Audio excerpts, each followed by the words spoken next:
ऐसा नहीं कि बिजली के मामले में हम पिछड़े थे। हमारे प्राचीन काल के जो साइंटिस्ट थे, जिन्हें हम ऋषि कहते थे, उन्हीं में से एक सबसे महत्वपूर्ण नाम है अगस्त्य ऋषि का। अगस्त्य ऋषि, जिनका उल्लेख रामायण और महाभारत में भी आता है। पर क्या आपको पता है कि प्राचीन काल में अगस्त्य ऋषि ने बिजली का आविष्कार किया था? आश्चर्य हो रहा है ना आपको सुन के? मुझे भी हुआ।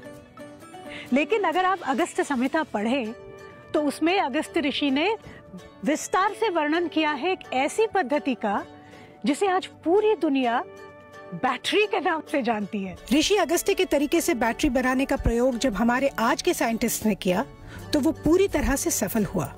उज्जैन की प्रिंस लाइब्रेरी ने अगस्त्य संहिता को आज भी सुरक्षित रूप से रखा हुआ है।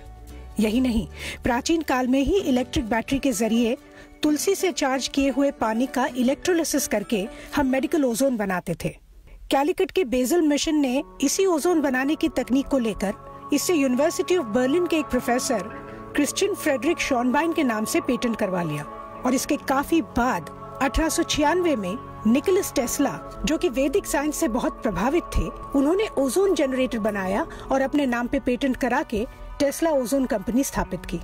हमारे देश की और हमारे लोगों की यही त्रासदी रही है। अगस्त्य ऋषि के आविष्कार का नाम विश्व के इतिहास में दर्ज ही नहीं हुआ। लेकिन अब इनोवेशन, पावर सेविंग और रिन्यूएबल एनर्जी में भारत का नाम दर्ज हो, इसका बीड़ा भारत के लोगों ने उठा लिया है। आपने अपने घरों में सुना ही होगा, अजी सुनते हो, जरा कमरे से आते हुए लाइट बंद करके आना। अरे बेटा, तुमने पंखा फिर से ऑन रख दिया, बिजली का बिल आएगा ना, तब बिजली की कीमत तुम्हें समझ में आएगी। बिजली बचाने की समस्या हमारे मध्य वर्गीय घरों में हमेशा बनी रहती है।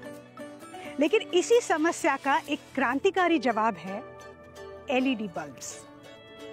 एलईडी बल्ब्स में बिजली की खपत कम होती है, इसलिए इसमें पैसे की बचत होती है। ये आमतौर से ठंडे रहते हैं, इसमें ज़्यादा गर्मी नहीं होती क्योंकि इसमें मर्क्यूरी यानी पारे का उपयोग नहीं होता। एक नॉर्मल इनकैंडेसेंट बल्ब जो होता है उसके मुकाबले ये 40 गुना ज़्यादा चलते हैं।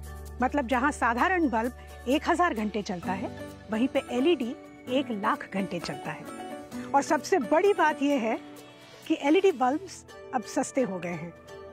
इससे हमारा तो फायदा है ही, साथ में पर्यावरण का भी फायदा है। एलईडी बल्ब्स पावर सेक्टर में एक बहुत बड़ी क्रांति है। विंड पावर के निर्माण में भारत आज चौथे स्थान पर है और विंड पावर भारत में निर्मित सभी ऊर्जाओं में से सबसे सस्ती भी है।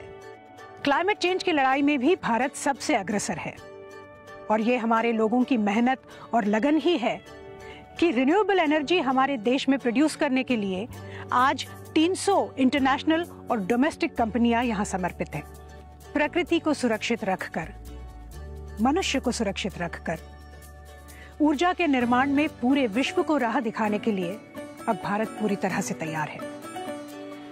जब समंदर में एक लहर उठती है तो उसे कोई नहीं रोक सकता। अगस्त्य ऋषि को इतिहास में अपना स्थान तो नहीं मिला, लेकिन भारत को अब एक नया भविष्य बनाने से कोई नहीं रोक सकता। ये थी भारत में ऊर्जा और बिजली की बात, आपकी बात, मेरी बात, हम सब की बात, भारत की बात। मिलजुल के और खुल के सच्चे भारत की बात।